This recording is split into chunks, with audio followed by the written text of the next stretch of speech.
Hi, I'm Glenn Hughes. And I'm Ed Muzio. For 3 decades, I've been working inside a publicly traded company. And for over a decade, I've been an entrepreneur supporting companies like Glenn's from the outside. In this series, we look at the problems and challenges of the modern workplace And provide our ideas and advice. From the inside and out.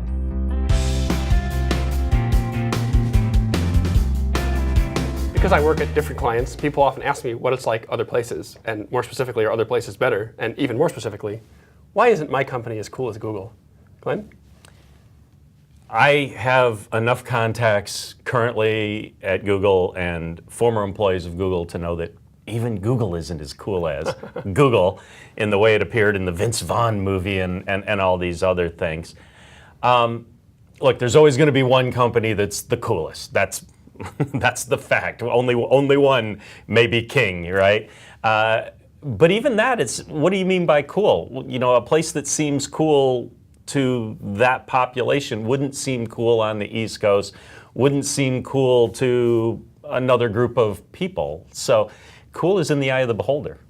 It is, and cool is also in the eye of the audience. If you have a younger workforce or an older workforce, if you're doing a more traditional type of work with more traditional clients, then you have to dress differently than if you're doing IT work like Google is. So there's this whole kind of matrix of criteria around what's even possible in a business and what would be desirable by the employees.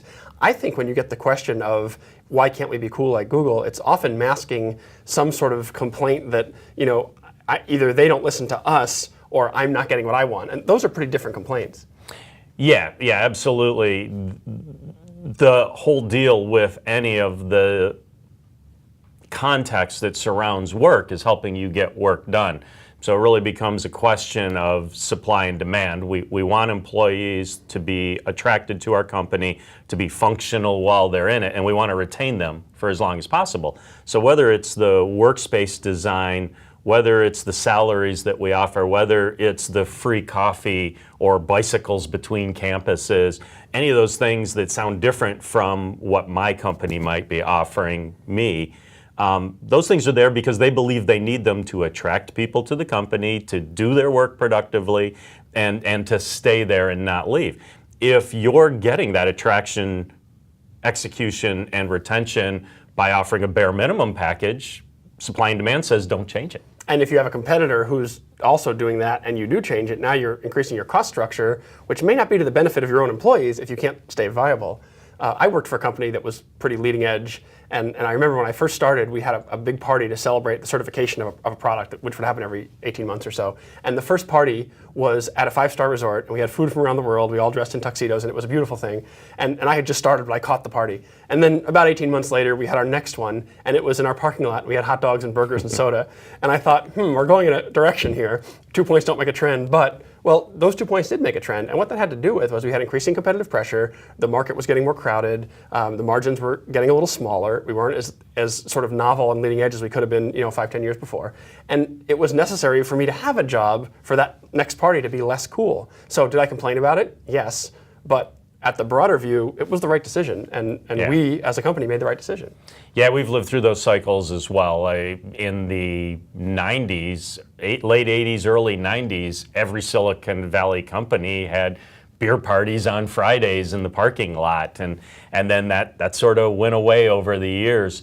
But we're in Silicon Valley. We compete with other Silicon Valley companies like Apple and Google for talent. So do we have a coffee shop? Yes, we do. Do we have a volleyball court? Yes, we do. Do we have meditation classes? Yes, we do. We've got many of the accoutrements of a cool company.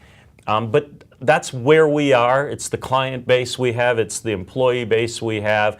You know, if we're in upstate New York, we're not going to have a volleyball court or bicycles between buildings. We might have an ice skating rink and cool. sled dogs, but that's very cool, right? In the wrong way. So, it's all contextual.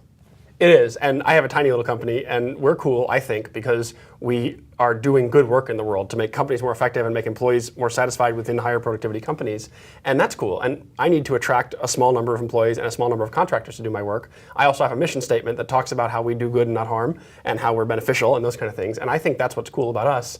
more so than, I don't have a volleyball court because there's no room in my little tiny office for one. But You don't have enough people to play volleyball. that's right. I'd have to outsource that. Yeah, and that's where sanity has to check in. I mean, you actually moved your office to Austin, which is a cool destination cool. in the minds of many people, right? So it's about this attract, execute, retain mantra. It's not about who can hang the most ornaments on their Christmas tree. Right, and when you get into a keeping up with the Joneses, you're in trouble. And when you start gauging yourself and you're in a chemical company against a Google, you're in trouble because it's a different race and a different entry and everything else. What's more interesting, I think, and what's more useful about the role Google plays is they open the door to some innovative thinking. So your HR group is thinking about how to attract and develop and so forth. And like anybody else, they probably get into some channels and some ruts and some grooves. And when a Google comes along and gives away some new whiz-bang thing, and everyone in your group raises their hand and says, could we do that here? Whether the answer is yes or no, maybe they think of something else. Maybe it just opens a new line of sort of brainstorming. That's a value. As long as we don't take it all the way to the point of saying, because we didn't do what Google did, there's something wrong with us. That's where I think the value falls away, and then it's not good line of thinking anymore. So your company is not as cool as Google because it doesn't need to be. But maybe it's cool in other ways. In what ways is your company cool, and is it enough for you?